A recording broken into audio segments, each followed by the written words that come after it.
everyone, and thanks for joining us on this Monday afternoon at 4:30. I'm Erin Connolly. I'm Dennis House. So much going on this afternoon all across our state. One of the top stories we are following, though, a police officer under arrest at this hour. Yeah, we are following developing news. This is where a Hamden officer who shot at an unarmed couple in the spring is now facing criminal charges. This morning, state police arrested Officer Devin Eaton, charging him with first-degree assault and 2 counts of reckless endangerment.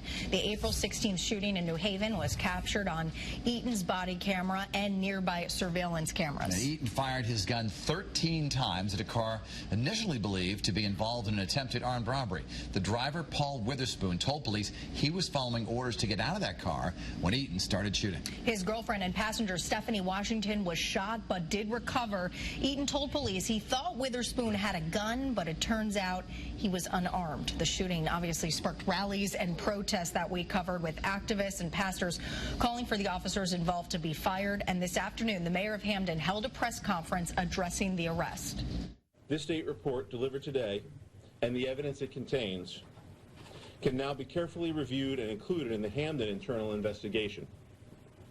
I know that the Hamden Police Department will move forward in the same focused, thorough, and professional manner as has been demonstrated by the state's attorney. Now, Channel 3 New Haven Bureau Chief Matt McFarland has been covering this for us for quite some time. He is live outside the Hamden Police Department right now. So, Matt, we know that Devin Eaton is facing charges, but there was another officer who fired his gun as well, a Yale officer, Terrence Pollock. What happened to him?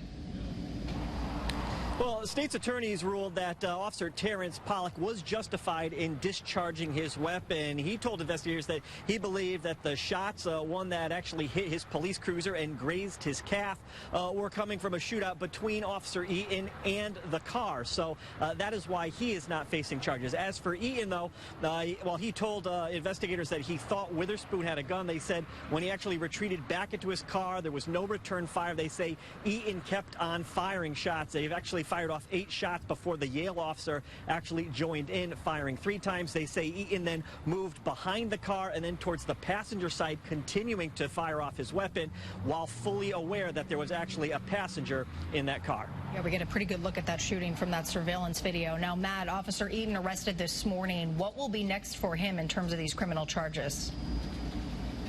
Well, Aaron, since the investigation began, he was placed on administrative leave. Now, with the criminal charges, he's actually on unpaid leave. And the police chief, he will now take apart, we're told that the investigative affairs, the internal unit, the integrity, ethics unit, they will actually do their report. They will bring that to the chief, and then he will make a recommendation on Officer Eaton's future. That will then go to the police commission, and we're told that they expect to have a decision on his future within the next 30 days. Matt McFarland for us tonight. Thank you. Also,